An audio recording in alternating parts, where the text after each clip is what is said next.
Everyone, আজকে আবারও চলে আসলাম নতুন আরও একটি ব্লগ নিয়ে। আই হোপ তোমরা সকল ভালো আছো। আমিও ভীষণ ভালো আছি। এখন বাজে 7:06। তো এখন চা খাওয়া দাওয়া করবো। বরকে ডাকতে গেলাম আর দোকানের লোক চলে এসছে, তো একটু পরে সবাই চা খাবো আর কি। আর আমার ছেলে এদিকে ঠাম্মির সঙ্গে বসে আছে। আর সারাদিন কী করি না করি সেটা শেয়ার করবো। তার সঙ্গে তোমরা অনেকেই দেখতে চাও, মানে বাবুর ভিডিওগুলো তোমরা বেশি করে দেখতে চাও, তো সেটাই তোমাদের সঙ্গে শেয়ার করবো। তো ভিডিওটার সাথে থাকো। তার সঙ্গে পারলে পরে কিছু কমেন্টেরও রিপ্লাই দেবো এই ভিডিওতে। এই দেখো সকালের ব্রেকফাস্ট সাজিয়ে নিয়েছি, এখন চা ঢেলে নিচ্ছি। সরি, আমার মাথাটাই গেছে, ছাঁকনি ছাড়াই আমি চা ঢেলে নিচ্ছি।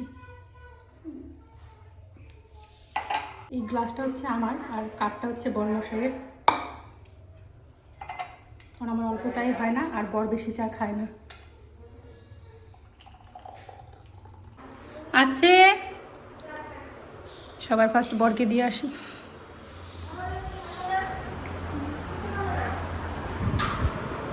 কিচে এই মাম, চলো চলো এখানে না, এই যে মাম নিয়ে চলে এসছে, চলো। ও ভাই, খাবে চা? এই যে নাও, না না। আমরা তো চা খেয়ে নিয়েছি, আর কালকে আমার ছেলে রাতে দুধ খায়নি, মানে কিচ্ছু খায়নি, দুধ দিয়ে সেমাই বানিয়ে দিই খায়নি। তো সেটাই হচ্ছে এখন সকালে বানালাম। তো যে সেমাই বানিয়েছি এটাই বাবুকে খাওয়াবো আজকে সকালে, আর ভাতটা একটু দেরি করেই খাওয়াবো, যেহেতু দুধটা ওর জন্যই নেওয়া হয়।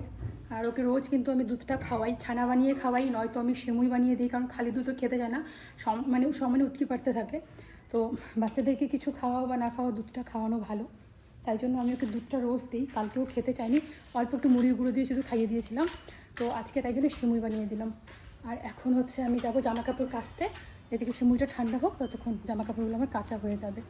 এই যে কালকে আমি এখানটায় দেখো ভিজিয়ে রেখেছি, এগুলো কাচবো। এদিকে আমার বরের আবার আছে। তো চলো জামা কাপড়গুলো কেচে নেই। ফাইনালি জামা কাপড় কাচা কমপ্লিট। বাবা তুমি একটা ছোট্ট ভাইকে দেখবা, এই ছোট্ট ভাইটা না, এই যে দেখো, এই ছোট্ট ভাইটা দেখা যাচ্ছে।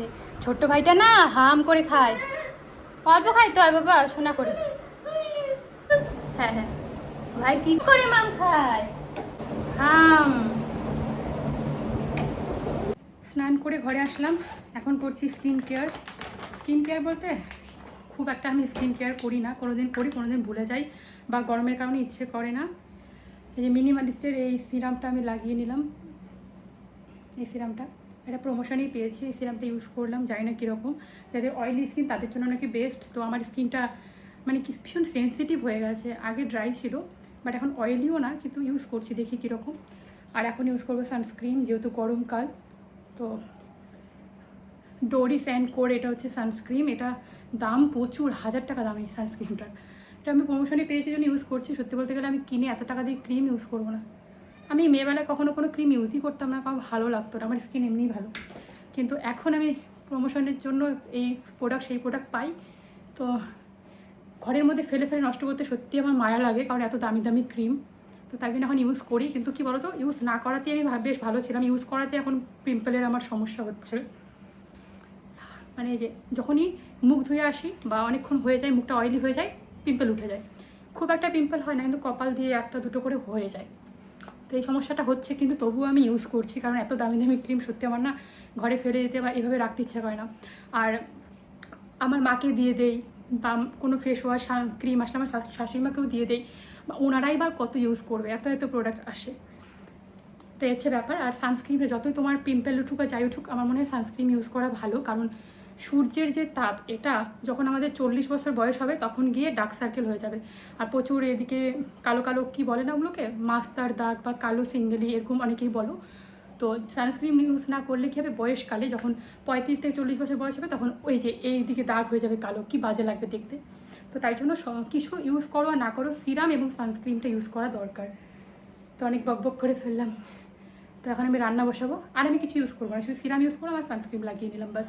এই সানস্ক্রিনটা খুবই ভালো, খুব তাড়াতাড়ি মিশে যায় মুখের সঙ্গে, একদমই অয়েলি না, ভালো আছে। তো এই সানস্ক্রিনটা আমি ট্যাগ করে দেবো, দেখো নিচে সানস্ক্রিনটা আর সিরামটাও, যদি পছন্দ হয় নিতে চাও তোমরা একবার ইউজ করে দেখতে পারো। এটা কোনো প্রমোশন না, আমি ইউজ করি তাই তোমাদেরকে বললাম। এখন আমি চলে এসেছি রান্নাবান্না করতে।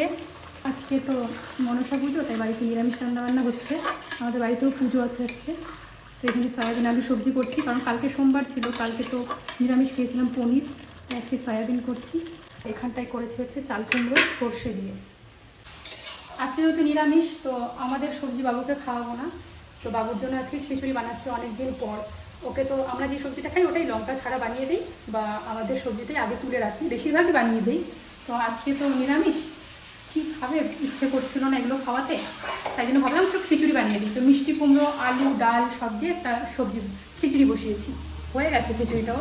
এখন আমাদের রান্নাটা করছি। সিমুই খেয়ে আমার ছেলে যে দেখো ঘুমিয়ে পড়েছে, আর আমিও এতক্ষণ ওর পাশে শুয়েছিলাম। এখন আমি রান্নাঘরে যাব, দেখি ওরা বাবা আর দোকানে যে ভাইটা থাকে ওরা খায় নাকি, খেতে দিয়ে তারপর আমি আর বর একসঙ্গে খাবো। আস্তে আস্তে কথা বলছি কারণ ছেলে উঠে পড়বে। সোনা বাবা ঘুম থেকে উঠেছে, এখন ওকে খিচুড়ি খাওয়াচ্ছি, সঙ্গে একটু চিপস নিয়েছি, না হলে উনি খাবেন না, পাপড় ঠাপড় ছাড়া ওনার ভাত ঢোকে না, আজকে নিরামিষ, না হলে অন্যদিন ডিম করে দেই। কোথায় যাচ্ছ? মাম খাইতে হবে না, চিপটা খাইতে হবে না? বাবুকে স্নান করিয়ে দিলাম, এখন দেখো প্রায় 1টা বাজে। অন্যদিন তো 11টার দিকে স্নান করে, আজকে ঘুম থেকে উঠেছে 12:30 প্রায়। তারপর খাওয়ালাম, একটু রেস্ট করলো, এখন স্নান করালাম। বাবা এটা দেখো তো কি, এই যে দেখো একটা ছোট্ট ঘুম গাড়ি, এটা তোমার? এই যে ঘুমটা তোমার? এ যে খরগোশ আছে এখানে, একটা খরগোশ, কাউ আছে, কাউ কাউ কাউ। একটু হাই করে দাও তো পিপিদেরকে, ভালো করে দেখে হাই করে দাও। হ্যাঁ না গাড়ি নাই বাবা, এটা একটা মুনু আছে, মুনুটা আছে গাড়ি। পিপিদেরকে একটা চুমু দিয়ে দাও তো তুমি, ওখানে একটা পিপিদেরকে চুমু দিয়ে দাও তো। আমার ছেলের খেলা দেখাই তোমাদেরকে, জামা কাপড়গুলো ভাঁজ করছি আমি, আর যত মানে কি বলবো, ওর যত খেলায় সোফায়, এই সোফাটা হচ্ছে ওর ট্রেন, বালিশগুলো দেখেছে ওর মধ্যে উঠে বসে পড়েছে। কি করো তুমি? ট্রেন করো। এখানে জামাগুলো ভাঁজ করছি। ফাইনালি ঘরটা গোছানো আমার কমপ্লিট। তো এই যে ঘর গুছিয়ে নিয়েছি, বিছানাটাও গুছিয়ে নিলাম, বেড কাভারটা চেঞ্জ করলাম। আর আমার ছেলে দেখো কখনো গুছাতে দেবে না, ওর ট্রেন গাড়ি বানিয়ে রাখবে। সব কিছু এদিকে সুন্দরভাবে গুছিয়ে নিয়েছি, একদম ঘরটা নিট অ্যান্ড ক্লিন করে নিলাম। ঘরটার গুছালাম, আর এদিকে পার্সেলওয়ালা ফোন করেছে যে আমার পার্সেল এসছে। কতগুলো পার্সেল দেখো, 1টা 2টা 3টা 4টা 5টা 6টা, আর এই যে একটা 7টা। হ্যাঁ, তার মধ্যে এখানে 2টো ড্রেস আছে, কিছুদিন পর আমার বার্থডে, তার জন্য 2টো ড্রেস নিয়েছি। এই 2টো পরে সুন্দর বার্থডে ভিডিও শ্যুট করবো, পরে দেখাবো, এখন দেখাবো না। তো আর এখানে শাড়ি আছে, চুড়িদার আছে, আর এটাতে যে কি এসছে আমি ঠিক বলতে পারছি না, পরে দেখাবো। লম্বা করো। আজকে তো মনসা পুজো, এই যে মায়ের দিকে সব কিছু রেডি করে নিয়েছে, এখনো ব্রাহ্মণ আসেনি। আমাদের এখানে তো ব্রাহ্মণ দিয়েই পুজো করায়।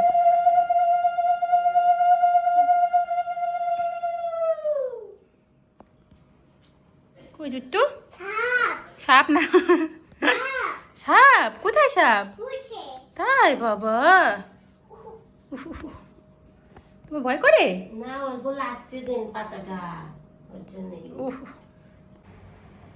তো এই যে এখন আটা মাখতে বসে পড়লাম, কিছুক্ষণ পরেই ব্রাহ্মণ চলে আসবে। এখন 3:30 মতো বাজে। পুজো হয়ে গেলে মা তো কিছু খাবে, মানে আজকে ভাত খাবে না, রুটি খাবে আর কি। আমাদের মধ্যে যেদিন মনসা পুজো হয় সেদিন যে উপোস থাকে, যতক্ষণ না ঠাকুর ভাসিয়ে দিয়ে আসে ততক্ষণ ভাত খায় না। তো রুটি খাবে মা। এদিকে বুটের ডাল বসিয়ে দিয়ে এসেছি, প্রেসার কুকারের শব্দ হচ্ছে, আর এদিকে আটা মাখছি, এখন রুটি বানাবো। একবারই বানিয়ে রাখছে, আমরা তো রাতে রুটিই খাই, সবাই রাতে খাবো, আর মা এখন খাবে পুজো হয়ে গেলে।